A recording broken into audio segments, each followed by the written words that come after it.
Olá, pessoal, boa noite, tudo bem? Espero que seja tudo certo com vocês.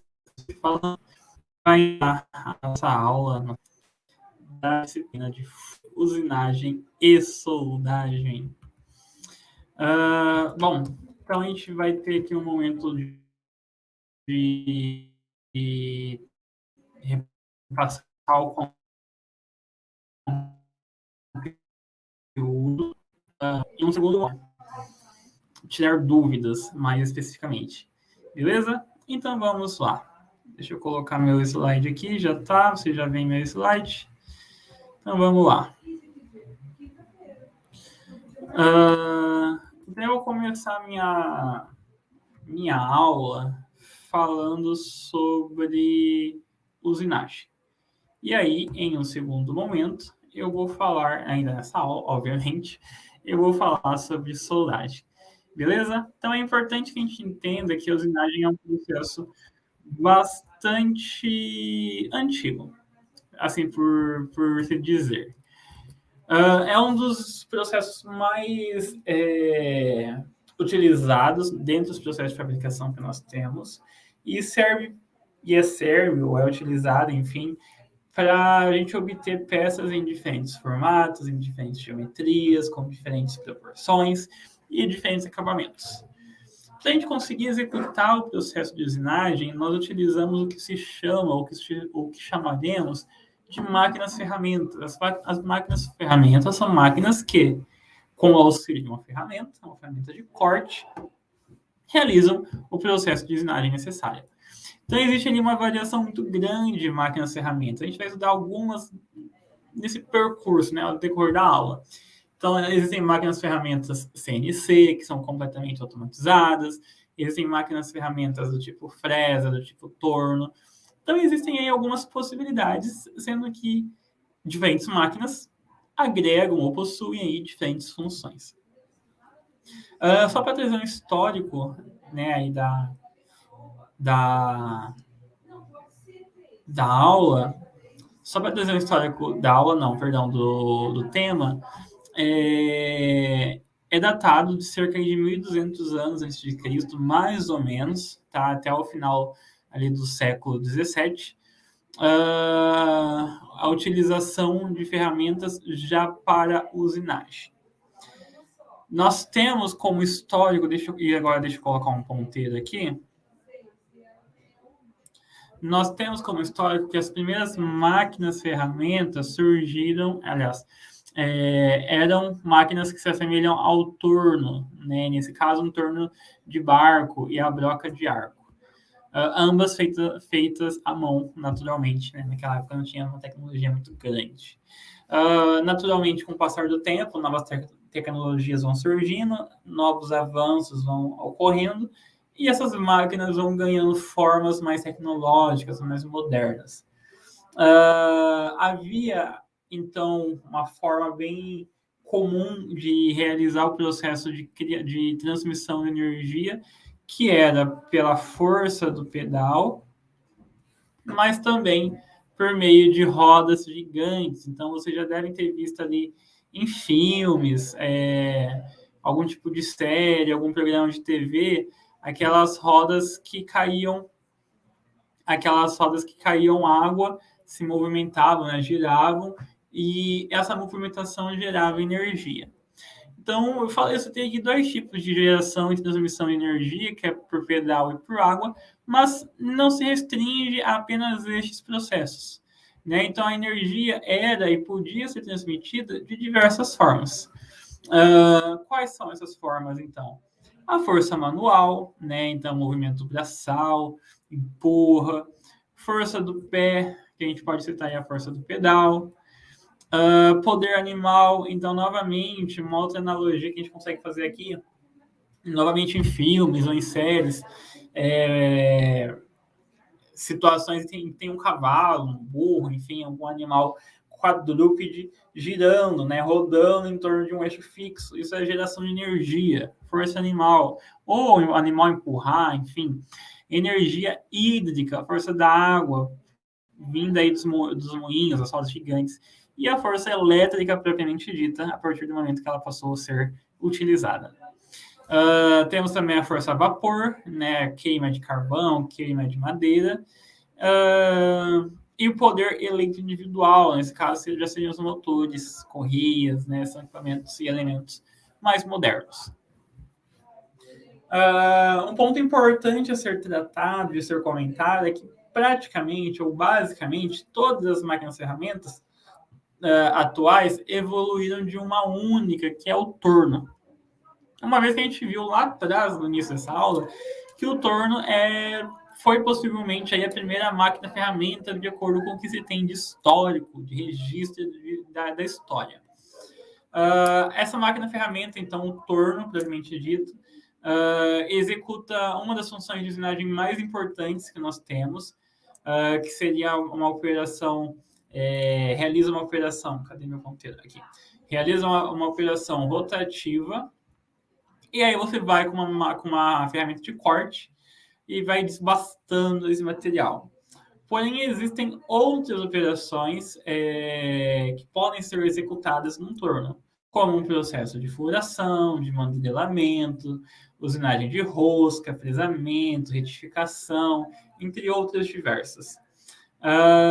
O modelo mais avançado, ou a tecnologia mais avançada, melhor dizendo, que nós temos de torno atualmente no mercado, são tornos CNC, ou seja, são tornos que você faz lá uma programação própria e ele atua de forma independente, né? Então, tornos manuais, você tem que ficar indo de forma manual, posicionando a peça, posicionando a ferramenta de corte, avançando, regredindo, empurrando, não sei o que.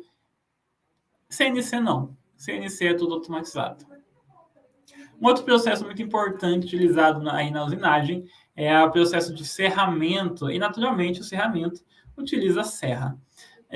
A serra, como vocês já devem estar acostumados, já devem ter ouvido falar, é uma lâmina que é utilizada para cortar um material. O mais comum é que seja um equipamento manual, contudo, todavia, entretanto, existem serras que são automatizadas, né? Então você não precisa se dar ao trabalho. Um outro processo bem importante é a furadeira, e a furadeira é utilizada para fazer furos. Você pode utilizar para fazer furos redondos de diversos calibres, de diversas profundidades, diversos níveis, diversas versões, enfim, são furos. Temos a fresa, que diferente do torno. Então vamos lá, só recapitulando o torno.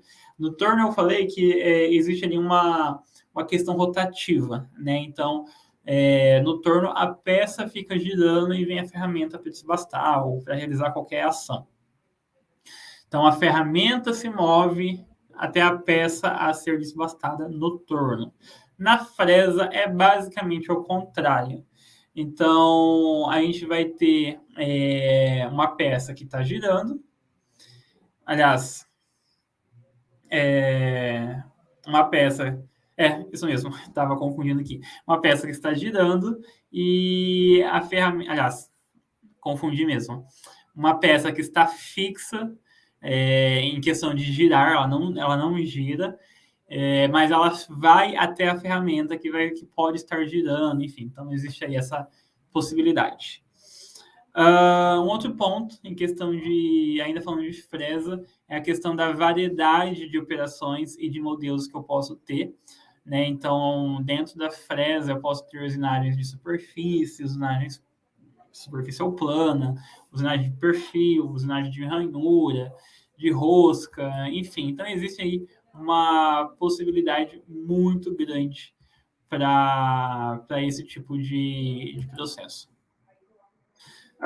Como eu disse, as fresas estão disponíveis nos mais variados modelos, formatos, tamanhos, limitações, enfim. É algo que é bastante comum também no dia a dia industrial. A fresa, existem processos não convencionais de fresa, ou de fresamento, e aí eu posso citar a usinagem por descarga elétrica, a usinagem química, a usinagem hidrodinâmica, a usinagem ultrassônica. Temos ainda a usinagem por feixe de elétrons e a usinagem a laser. Cada um desses processos vai utilizar ali uma forma de desbastar, uma forma de retirar material diferente. Então, a usinagem por descarga elétrica, ela vai tirar por centelha elétrica. A usinagem química vai tirar por corrosão, por consumo do material. A usinagem hidrodinâmica vai usar a força d'água em jatos d'água para remover material. A ultrassônica vai utilizar pastilhas abrasivas. Feixe de elétrons vai utilizar energia térmica, enquanto que não. Usinagem de feixe de elétrons utiliza energia térmica associada à energia elétrica, enquanto que a usinagem a laser utiliza aí, basicamente a energia térmica quase que puramente. Bom, as máquinas ferramentas, então, elas são operadas ou elas podem ser operadas tanto de forma manual como de forma automática. E aí a forma automática vai entrar naquela questão do CNC, que eu já comentei com vocês e que eu vou passar novamente, mas o manual é o tipo mais comum aí, mais barato, é o que normalmente se encontra em empresas de pequeno e médio porte. As máquinas, então, manuais ou mais antigas, elas possuem uma espécie de volante que você vai girando e vai aproximando, seja a ferramenta da peça ou a peça da ferramenta. Atualmente, esse processo está sendo um pouco descartado, deixado de lado, dando espaço para outras tecnologias. Por quê? Porque não é preciso. Né? Imagina você tem um volante, você vai girando, aí você quer desbastar 1 milímetro ou 0,5 milímetros. Você não tem essa precisão na mão, né, num volante. Então, essa tecnologia está sendo deixada um pouquinho de lado e dando espaço para outras, para novas. Inclusive, novas tecnologias têm surgido e vêm surgindo de uma forma bastante ampla, principalmente após a Segunda Guerra Mundial, uma vez que os países estavam naquela ânsia de se reerguer, principalmente aqueles países que foram destruídos e atacados, né? Então, eles tiveram que investir em tecnologia para conseguir se reerguer e refazer a vida, aí, digamos. E aí surge nesse momento, né, nessa fase histórica, nesse ponto histórico tão importante, a máquina de controle numérico, o NC. Então, o NC é o que precede o CNC, né? Então, digamos que é uma primeira versão do CNC, né, que utiliza controle numérico, mas que não tem toda a tecnologia que o CNC tem hoje. E aí a gente chega no CNC, propriamente dito. O CNC são máquinas que possuem computadores adicionados. Então, essa é a principal diferença do NC para o CNC. O CNC possui computadores acoplados ali à sua matriz, possibilitando o controle numérico computadorizado, não CNC. A mesma peça, então, que a gente produz à mão e no CNC, né, o mesmo formato, a mesma ideia, no CNC eu vou ter muito mais precisão, eu vou ter um acabamento superficial muito melhor, possivelmente eu vou ser mais rápido. Então, CNC traz muitas vantagens aí para o dia a dia, tanto em questão, então, de velocidade, de eficiência e de confiabilidade do processo. Existem alguns tipos de máquinas que valem o destaque ou valem um reforço, porque algumas eu já falei, que é o torneamento, a furação, a fresagem, o rosqueamento, alargamento, retificação, entre outros. Existe, então, nos dias atuais, uma variedade de máquinas ou de processos, de procedimentos, que eu acabei de falar para vocês. E para realizar essa operação e a escolha de uma máquina particular, eu, como engenheiro, ou futuro engenheiro, gestor, técnico ali, eu tenho que levar alguns parâmetros em conta, né? Então, o que eu vou considerar na escolha de um processo, na escolha de uma máquina? Primeiramente, a peça que eu vou trabalhar. Então, essa é uma limitação de algumas máquinas, né, de não serem aplicáveis para todo tipo de material. Então, entender qual peça que eu vou trabalhar. A natureza da operação de corte. Então, é um furo, é um rebaixo, é um aplanamento. O que eu vou fazer no meu processo de usinagem? o número de peças a serem usinadas. Então, se for um número muito alto, eu posso pegar uma máquina com uma tecnologia um pouco melhor, talvez um CNC, porque o preço vai se dissolver. Agora, se for uma produção momentânea, uma produção esporádica, talvez uma máquina CNC não se pague, né, a curto prazo, médio prazo. Então, é um ponto de atenção. E o grau de precisão desejado, né? Então, como eu disse, CNC vai apresentar um aumento bem melhor, um rigor dimensional bem melhor. É isso que eu busco? Putz, então talvez faça investimento. Ah, não, para mim pode ser uma peça mais grosseira, vai ser só, sei lá, utilizada em processo de segunda linha, de segunda mão. Então, uma máquina mais comum, uma máquina mais barata, né? Então, é entender o que você necessita. Qualquer máquina ferramenta escolhida, então, terá a capacidade, basicamente, de fixar e apoiar a peça e a ferramenta de corte, transmitir movimento, seja alternativo, seja rotativo, e de regular a velocidade de corte, velocidade de avanço, questão de movimentação, questão de precisão. Das máquinas ferramentas básicas utilizadas nas operações aí do dia a dia industrial, nós temos máquinas de torneamento, perfuração, conformação, folizadora, retífica, máquina de serrar e plana. Existem outras, mas que são um pouco aí menos comuns. Vamos falar um pouco do torno agora. O torno é uma máquina ferramenta, assim como as outras que a gente já discutiu, que no torno a peça então ela é presa por meio de uma placa autocentrada. Então temos aí esse ponto de atenção, essa característica a ser comentada. As operações de corte, então, ocorrem de forma normal, são realizadas ali com ferramenta de corte posicionada na forma paralela ou perpendicular ao eixo da peça. A operação básica de tornamento também é mais empregada em trabalhos de corte de meta. Um ponto que vale a pena ser destacado aqui é a questão de lubrificação. Então, quando eu trato de lubrificação, eu tenho que lidar com líquidos lubrificantes. Aí eu tenho duas vertentes a serem trabalhadas. A primeira delas são líquidos de lubrificação e a segunda são líquidos de refrigeração. Eu vou, basicamente, lubrificar o material quando eu não tenho calor excessivo, né? Então, quando eu tenho uma baixa velocidade. E, basicamente, eu vou refrigerar o meu processo quando eu tenho alta velocidade. Porque a alta velocidade aumenta o atrito, aumenta o calor gerado, aumenta o calor da minha peça.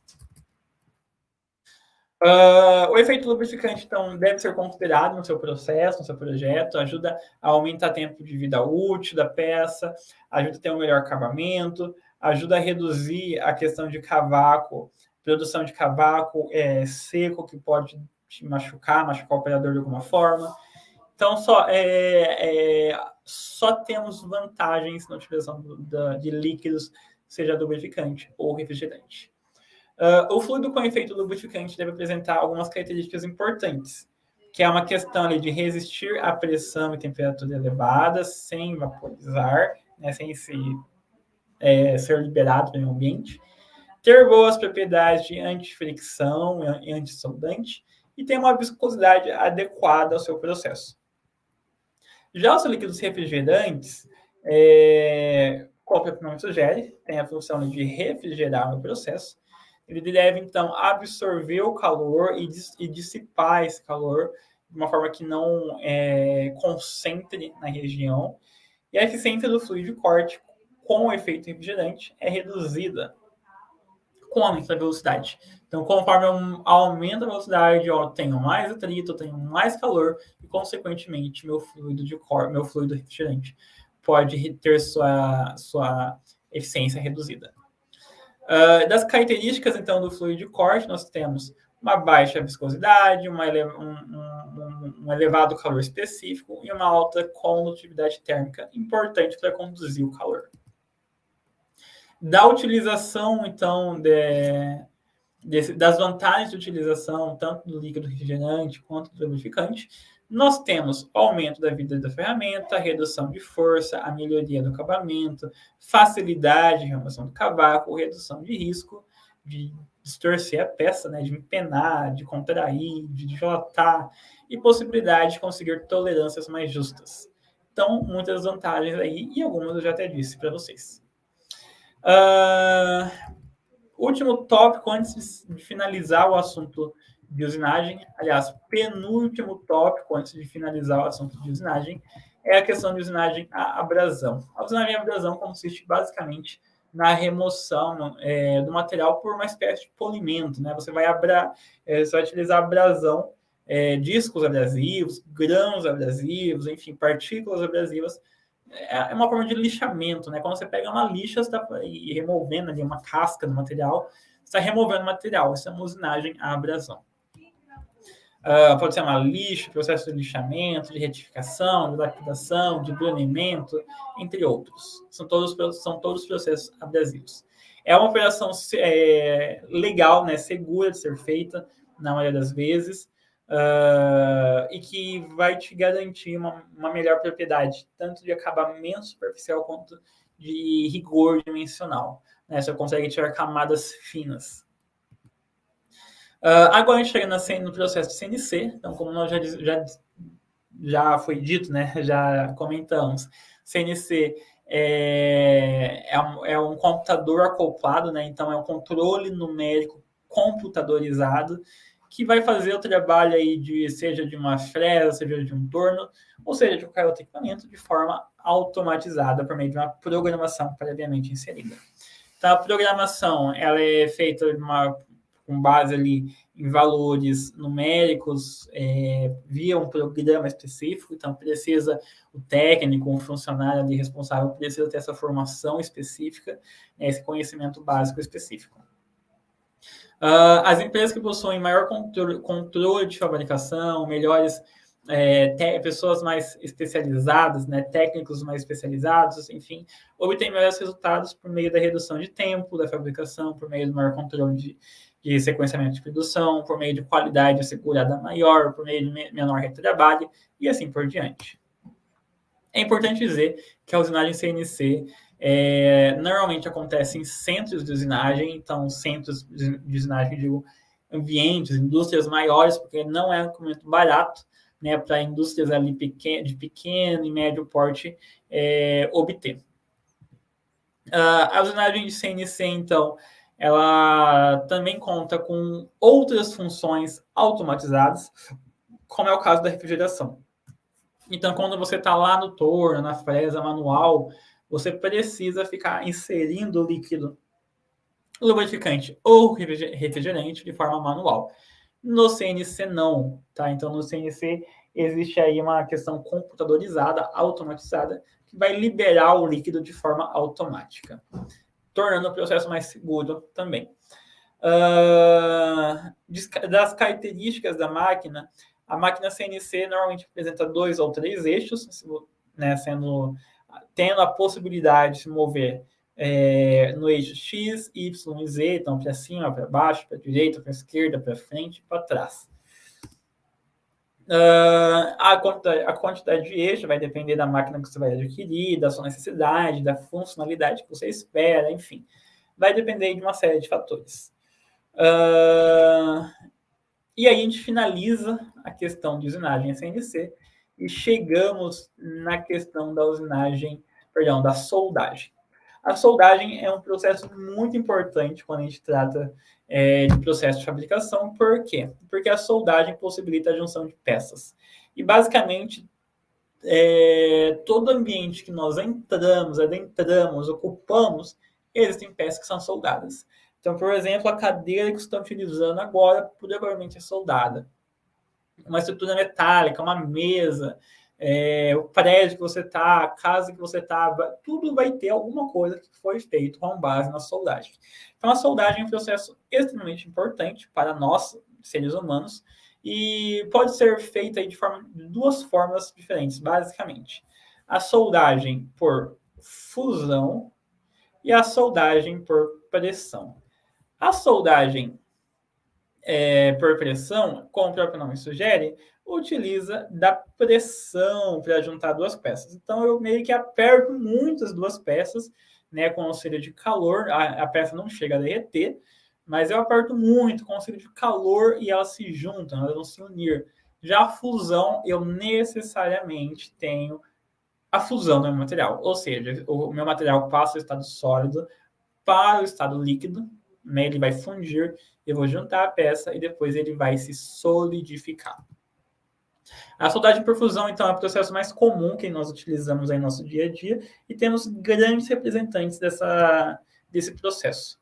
E aí, desses grandes representantes, eu destaco a soldagem com eletrodo revestido, a soldagem MIG-MAC, a soldagem TIG e a soldagem a arco submerso, a soldagem com arame tubular e a soldagem a plasma. Temos outros processos de soldagem, a fusão, que também são importantes, que também são utilizados no dia a dia, mas que a gente não vai dar tanta atenção nessa aula. Eu cito aqui para conhecimento a soldagem a gás, que é a chama oxiacetilênica ou oxiacetilência. Resistência elétrica é um outro tipo de soldagem por feixe de elétrons e soldagem por luz, que seria aí a soldagem a laser. A soldagem a laser vale destaque, é um processo bastante praticado, um processo um pouco mais caro, mas que garante maior precisão e maior rapidez. A escolha, então, do processo de soldagem vai depender de diversos fatores, como, por exemplo, o material que você vai soldar, a qualidade final que você espera, conhecimento técnico do seu soldador, enfim, são diversos processos ou parâmetros, melhor dizendo, que vai definir o processo de soldagem. A gente vai começar falando de soldagem por meio da soldagem por eletrodo revestido. Como o próprio nome sugere, a soldagem por eletrodo revestido tem um eletrodo revestido. Esse eletrodo revestido, ele vai basicamente derreter a minha peça, né? A minha peça não, ele vai derreter o meu eletrodo. Esse eletrodo, no estado líquido, ele vai entrar em contato com as duas peças que eu desejo juntar, e aí, por meio dessa solidificação da peça derretida, do material derretido, eu vou ter a junção das peças. Vale destacar que o calor é tão grande que as peças a serem unidas também derretem, e vale destacar que o eletrodo revestido deve ser de um material compatível, né, com as peças que você quer realizar a junção, para não ter contaminação, para não ter enfraquecimento, enfim. Então, tem toda uma questão por trás. O eletrodo, então, o eletrodo, então, ele tem o seu calor sendo gerado por meio da presença de um arco elétrico, né? Então, o arco elétrico gera calor, vai derreter o material e vai ter todo o processo que nós já comentamos. Nós temos a questão do resfriamento, né? O resfriamento no processo de soldagem por eletrodo revestido, eu vou ter o que nós chamamos de escória, ou nós teremos o que chamamos de escória. Então, em cima da solda, forma uma camada bem fácil de ser removida, né? É só você dar um soquinho ali, pegar uma escova e passar que sai. Essa camada chama escória e consiste numa camada de gases, de componentes, de metais, enfim, que não me interessam, que não agregam na minha soldagem. Então, ela é eliminada, né? E aí, por questão de densidade, ela fica na parte superior. Ela serve também para proteger o meu cordão de solda. O processo de eletrodo revestido pode ser utilizado em diversos tipos de materiais, como ferro fundido, como aço, como alumínio.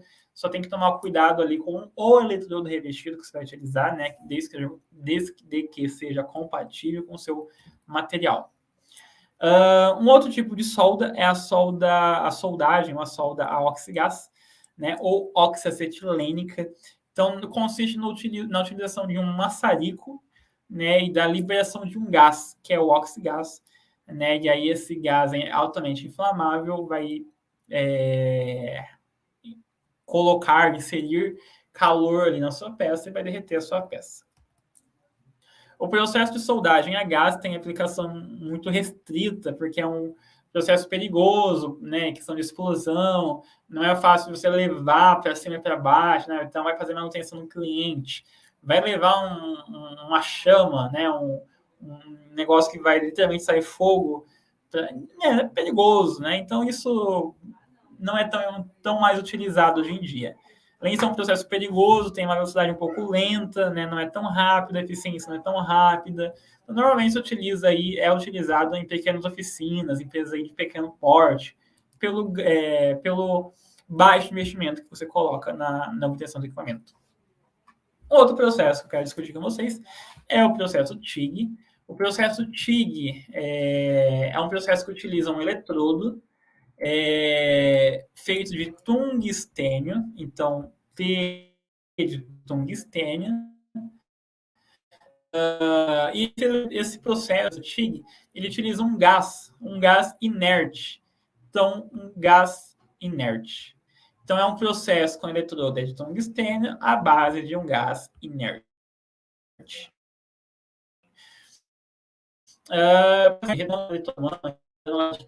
Podemos citar o ônio e o hélio, né, que são gases leves, são gases que não reagem ali com outros materiais, pelo menos não tão facilmente. É importante que seja dito que o tungstênio, né, o eletrodo de tungstênio, ele tem um ponto de fusão muito alto, na casa aí dos 3.600 graus Celsius, né, então é um eletrodo não consumível. Você vai soldar ali um ferro, um aço, tem um ponto de fusão na casa dos 1.200, 1.100 graus Celsius, né? Então o tungstênio não é consumível, ao contrário do processo de soldagem por eletrodo revestido, que o eletrodo é consumível. Do processo de tungstênio, então, nós temos uma necessidade de maior conhecimento, de maior técnica por parte do soldador. Então, é um processo um pouquinho mais difícil e ele acaba sendo um pouco mais caro por conta disso. E é um processo também que acaba dando um acabamento mais legal, né, em questão de visual mesmo. É um processo que você tem uma certa versatilidade para você soldar diferentes materiais, mas que é bastante recomendado para materiais não ferrosos, como cobre, latão e o alumínio, porque o acabamento acaba sendo bem melhor. A soldagem TIG é utilizada em soldas de recuperação de peças de alumínio, né, uma vez que é altamente recomendado para alumínio. E aí eu posso citar como exemplos blocos, cárteres, que são peças de carro, cabeçote, rodas de liga leve, entre outros. Tem também grande aplicação em diversas peças de aço inox, como tanques, equipamentos industriais, equipamentos alimentícios, farmacêuticos, assim por diante. Outro processo a ser comentado outros dois, né? Então, são os processos de MIG e MAG. São dois processos bastante similares, então por isso que a gente acaba discutindo ambos de forma conjunta. A diferença é que o processo MIG utiliza um gás inerte, assim como o TIG, e o processo MAG utiliza um gás ativo. Então, por gás inerte, a gente vai entender ou compreender aí argônio, hélio, como exemplo. E como gás ativo, que o material tem maior tendência de reação com os materiais. E aí eu posso citar oxigênio, gás carbônico, monóxido de carbono e assim por diante. O processo MAG, então, ele é utilizado na soldagem de materiais ferrosos, altamente recomendado na soldagem de materiais ferrosos. O processo MIG, entretanto, é recomendado ali na soldagem tanto de materiais ferrosos quanto de não ferrosos, uma vez que nós temos gases inertes que acabam não reagindo com o processo. Tanto no processo MIG quanto no processo MAG, nós temos um eletrodo, a gente dá o nome de eletrodo, só que ele acaba sendo um arame, né? Então, esse arame, ele fica numa espécie de cartel, né, de uma roda ali. Conforme você vai consumindo esse arame, ele vai puxando desse cartel. Esse arame, ele vai sendo derretido, vai se depositando sobre as peças que você quer juntar, e dessa forma você alcança a união das peças.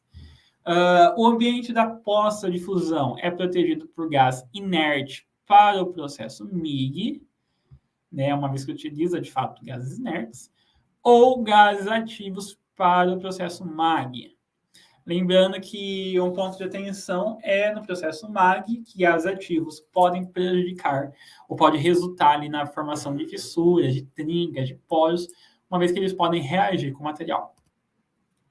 A utilização, então, da soldagem, tanto MIG quanto MAG, é recomendada para trabalhos de soldas estruturais, né, em questão de estrutura metálica, bases de máquinas, treliças, bancadas, arquibancadas, grandes máquinas ou grandes equipamentos, como caldeira, serralheria, tanques, enfim, é um processo bastante versátil de ser utilizado no dia a dia industrial. Para finalizar nossa aula, eu trago aqui alguns defeitos de soldagem que vale a atenção. Trinca e poros são dois defeitos que você não consegue ver a olho nu, então você precisa ter um procedimento para encontrar esse tipo de defeito. E aí eu posso citar o raio-x ou ultrassom, são dois processos que não são baratos. Você precisa enviar a peça para um laboratório, vai fazer um raio-x ou uma ultrassom da peça, pode detectar trincas ou poros. E isso é importante, essa detecção, por quê? Porque trincas ou poros podem acabar falhando a peça, né? Então, pode acabar quebrando, fraturando, um poro pode vir a virar uma trinca pode vir a virar uma rachadura, né? Então, é esse ponto de atenção. Outro defeito é a falta de fusão do material. Então, você regulou a máquina errada, amperagem errada, voltagem errada, enfim, acabou não derretendo o material, então isso é um defeito. Penetração incompleta, né? Então, a gente sabe que o eletrodo, no processo do eletrodo revestido, do MIG, do MAG, o eletrodo ele é consumido, né? Então, ele é depositado nas peças que eu estou unindo. Então, se eu tenho um processo muito rápido, não dá tempo de penetrar esse material como deveria. Então, eu tenho uma penetração incompleta. Inclusão de escória. Então, como eu disse, a escória seria entre aspas, uma sobra, né, um indesejado, gases, materiais que não servem para o meu processo, metais, enfim. Então, se são itens, né, são materiais indesejados, e eu tenho esse material indesejado incluso na minha solda, eu vou, de alguma forma, ter um defeito de soldagem. Porque esse material ele pode provocar fraqueza da minha peça, que pode resultar em um defeito, né, uma trinca ou uma rachadura. E questão de respingo, que é mais um defeito superficial na maioria das vezes, que é o soldador, por falha na técnica de soldagem, acaba deixando respingar a peça, solda para todo lado, mas que pode ser facilmente removida aí com um processo de polimento ou de acabamento posterior. Bom, pessoal, essa foi a minha aula de hoje. Eu agradeço imensamente você que me acompanhou até aqui. Uma ótima semana. Tchau, tchau.